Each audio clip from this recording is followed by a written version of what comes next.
Tanur boat ദുരന്തം നടന്ന് 2 വർഷം പിന്നിടുമ്പോഴും സർക്കാർ വാക്ക് പാലിക്കാത്തതിനാൽ നിത്യദുരിതത്തിലാണ് രക്ഷപ്പെട്ടവർ. അപകടത്തിൽ നിന്നും അത്ഭുതകരമായി രക്ഷപ്പെട്ട സഹോദരിമാരായ ജർഷയ്ക്കും ജന്നയ്ക്കും ഇതുവരെ സർക്കാരിന്റെ ചികിത്സാ സഹായം ലഭിച്ചിട്ടില്ല. ഉള്ളതെല്ലാം വിറ്റുപെറുക്കി മക്കളെ ചികിത്സിക്കുന്ന ജാബിർ ചികിത്സാ സഹായം ലഭിക്കാൻ സർക്കാർ ഓഫീസുകൾ കയറി ഇറങ്ങി നടന്നു തളർന്നു. മനുഷ്യാവകാശ കമ്മീഷൻ ഇടപെട്ടിട്ട് പോലും ഇക്കാര്യത്തിൽ പരിഹാരമുണ്ടായില്ല. മരണത്തേക്കാൾ ഭീകരമാണ് അതിജീവനമെന്ന് അക്ഷരാർത്ഥത്തിൽ പറയാം.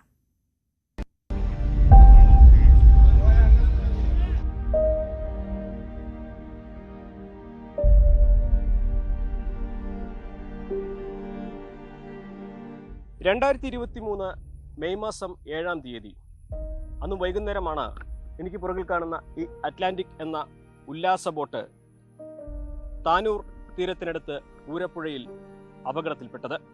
22 പേരാണ് ഈ അപകടത്തിൽ ഓർമ്മയായി മാറിയത്. അപകടത്തിൽ രക്ഷപ്പെട്ടവരുടെ ഇപ്പോഴത്തെ അവസ്ഥ എന്താണ്? എന്നിട്ടെന്തായി പരിശോധിക്കുന്നത് ഇത്തവണ താനൂർ ബോട്ട് ദുരന്തമാണ്.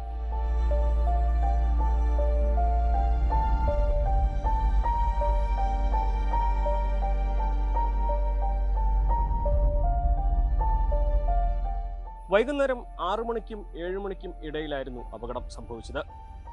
അവസാന ട്രിപ്പായിരുന്നു. അതുകൊണ്ട് തന്നെ ധാരാളം ആളുകളെ, വിനോദസഞ്ചാരികളെ ബോട്ടിലേക്ക് വിളിച്ചു കയറ്റുകയായിരുന്നു. 2 കിലോമീറ്റർ ദൂരമാണ് ഈ ഒരു ബോട്ട് സർവീസിൻ്റെ ആകെ ദൂരമുള്ളത്. ഇടയ്ക്ക് പൂരപ്പുഴയുടെ ഒരു ആഴത്തിലേക്ക് ബോട്ട് മറിയുകയായിരുന്നു. അശാസ്ത്രീയമായ നിർമ്മാണമാണ് ഇതിനെന്നാണ് അന്വേഷണത്തിൽ കണ്ടെത്തിയത്. സാധാരണ ഒരു മീൻ വള്ളമാണ്, മീൻ പിടിക്കാൻ ഉപയോഗിക്കുന്ന ഒരു ഫൈബർ വള്ളമാണ്. ഇതിൻ്റെ മുകളിലാണ് ഇത്തരത്തിലുള്ള നിർമ്മാണങ്ങൾ നിർമ്മിച്ച് അതിന് മുകളിൽ ആളുകൾക്ക് നിൽക്കാൻ കഴിയുന്ന സംവിധാനങ്ങൾ കിട്ടി. തികച്ചും അശാസ്ത്രീയമായിട്ടാണ് ഈ ബോട്ട് നിർമ്മിച്ചിരുന്നത്. അതുകൊണ്ട് തന്നെ ആളുകളുടെ ഭാരം അത് ബോട്ടിന് താങ്ങാൻ കഴിഞ്ഞിരുന്നില്ല. അനുവദിച്ചതിലും ഇരട്ടിയിലധികം ആളുകളായിരുന്നു ഈ ബോട്ടിലുണ്ടായിരുന്നത്. 39 പേരായിരുന്നു ആകെ. അതിൽ 22 പേരും ഈ അപകടത്തിൽ മരണപ്പെട്ടു. ഈ പുഴയുടെ ആഴങ്ങളിലേക്കാണ് അവരെല്ലാം തന്നെ ഇല്ലാതെയായി പോയത്. അപകടം നടന്ന ഉടൻ നാട്ടുകാരെല്ലാം രക്ഷാപ്രവർത്തനത്തിന് ഓടിയെത്തി. പലരും സ്വയം പരിക്കേറ്റിട്ടും രക്ഷാപ്രവർത്തനം തുടർന്നു.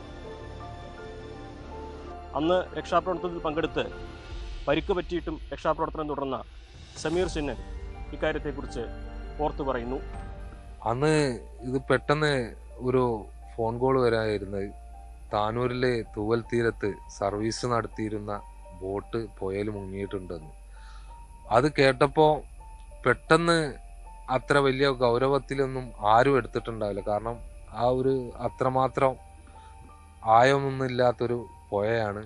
ഒന്നാമത് ഈ പുഴയിലേക്ക് ഒലിച്ചു വരുന്ന വള്ളങ്ങളൊക്കെ ഒന്ന് മത്സ്യനിർമ്മിത കനോലികളാണ്. കനാലും മറ്റുള്ള ഇതൊക്കെ കൃഷി ആവശ്യത്തിനൊക്കെ വേണ്ടി കിളിച്ച തോടുകളിൽ നിന്നെല്ലാം ഒഴുകിയെത്തുന്ന കടലോണ്ടിപ്പുഴയുമായി ചേർന്നിട്ട് ഗുരപ്പുഴ എന്ന് പറയുന്ന ഈ പുഴയിൽ ഈ ബോട്ട് താന്ന ആ സ്ഥലങ്ങളിൽ തന്നെ മാത്രമേ ഇവിടെ ആയമുള്ളൂ.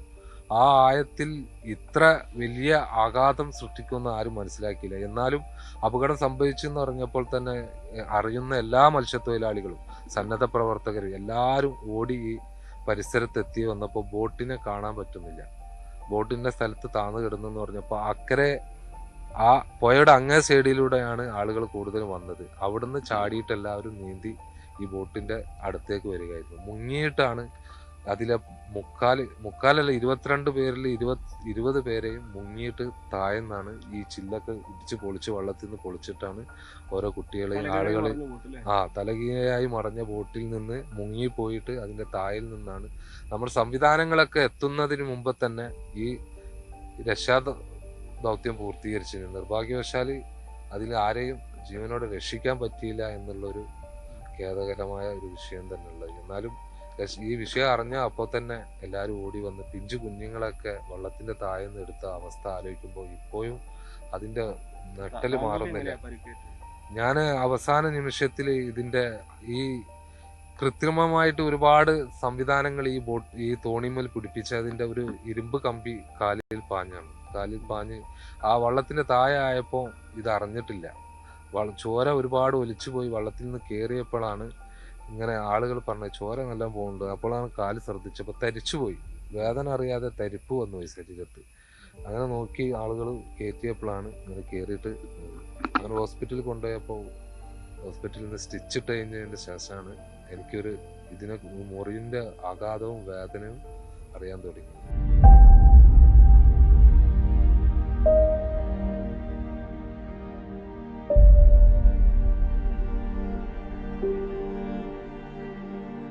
അപകടത്തെക്കുറിച്ച് പോലീസിന്റെ പ്രത്യേക അന്വേഷണ സംഘം കുറ്റപത്രം സമർപ്പിച്ചപ്പോൾ അതിൽ മുഖ്യപ്രതിയായത് ബോട്ടുടമയും അതുപോലെ തന്നെ ജീവനക്കാരുമാണ്. ബോട്ടിന്റെ നിർമ്മാണത്തിലെ അശാസ്ത്രീയതയാണ് അപകടത്തിന് വഴിയൊരുക്കിയതെന്നും ആളുകളെ കൂടുതലായി വിളിച്ചു കയറ്റിയതാണ് അപകടത്തിലേക്ക് കാരണമായതെന്നുമൊക്കെയാണ് കുറ്റപത്രത്തിൽ കണ്ടെത്തിയിട്ടുള്ളത്. പക്ഷേ നിയമവിരുദ്ധമായിട്ടാണ് ഈ ബോട്ട്, മീൻ പിടിക്കാൻ മാത്രം പറ്റുന്ന ഈ വള്ളം ടൂറിസത്തിന് വിനോദസഞ്ചാരത്തിന് ഉപയോഗിക്കുന്ന തരത്തിലുള്ള ഒരു ഫൈബർ ബോട്ടാക്കി മാറ്റിയത് നിയമവിരുദ്ധമായ മാർഗത്തിലൂടെയാണെന്ന് പോലീസ് കണ്ടെത്തി. അന്ന് പ്രതികളായവരൊക്കെ നിലവിൽ ജാമ്യത്തിലുമാണ്.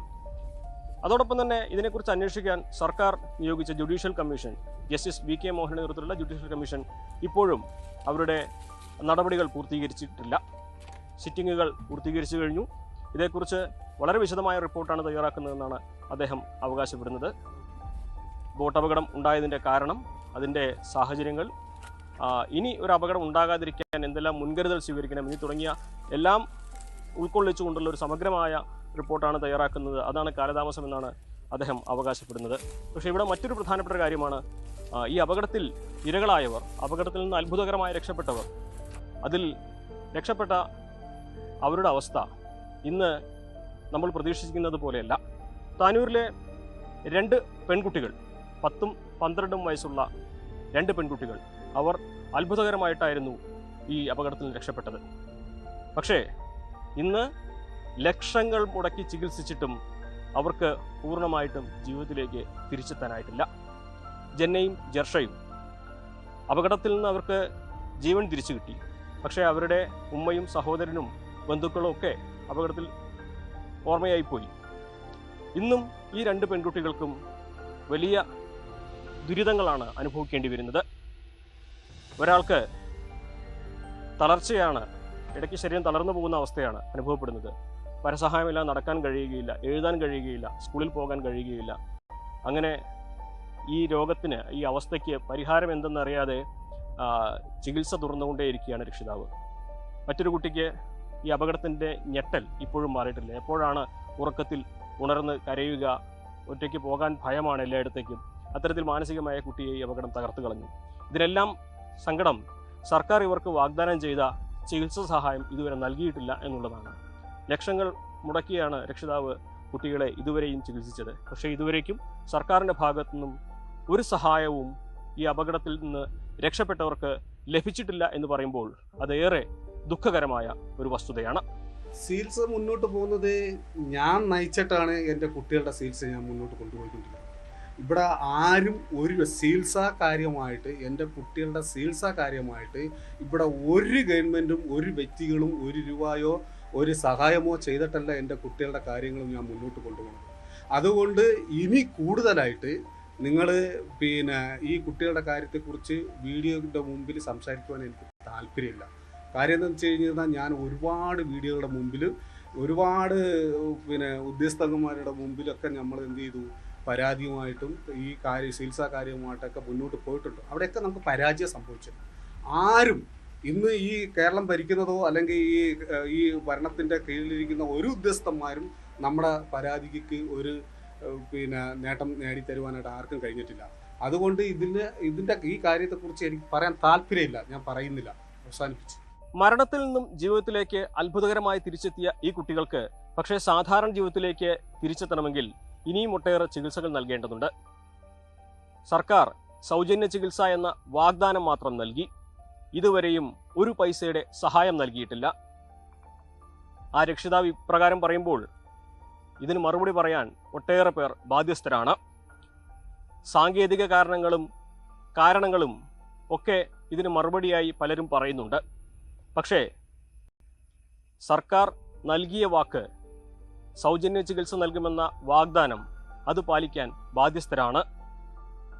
വലിയ ഒരു അപകടത്തെ മറികടന്ന് ജീവിതത്തിലേക്ക് തിരിച്ചെത്തിയ ഇവർക്കൊപ്പം നിൽക്കാൻ സർക്കാരിന് ബാധ്യതയുണ്ട്. അതുകൊണ്ട് തന്നെ ചികിത്സാ സഹായം ഇനിയും വൈകരുത്. അത് നൽകുവാൻ, അത് ഇവരിലേക്ക് എത്തിക്കുവാൻ ഉത്തരവാദിത്തപ്പെട്ടവർ നടപടി സ്വീകരിച്ചേ തീരൂ. അഖിലോട്ട് പാറയ്ക്കൊപ്പം CV അനുമോദ്, ന്യൂസ് 18.